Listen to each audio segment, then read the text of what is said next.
our Miss Supranational Philippines 2027, Miss Allyson Hetland.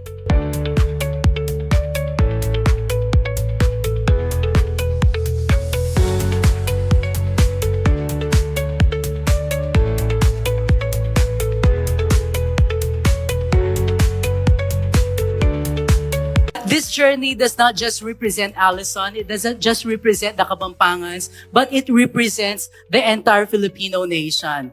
And as Allyson words would be quoted, the Filipinos are worth representing because the Filipinos are confident, independent, that they are compassionate, and that they are beautiful.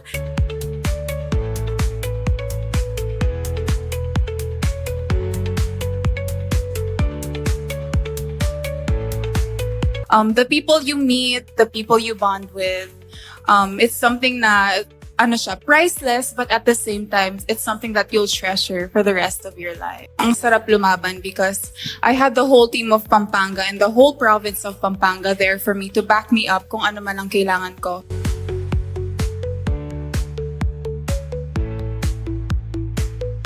Obviously, it's still gonna be a holistic approach, passerella, Q&A, styling, makeup. Ayun, I know I have a lot to improve on and I will work on it. And we have a year.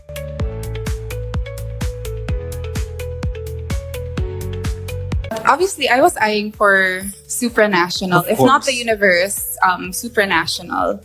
And thank you, Lord, at binigay niya ang Supranational. And to the core team of Pampanga, Sir Kai, thank you so much po that you saw the potential in me.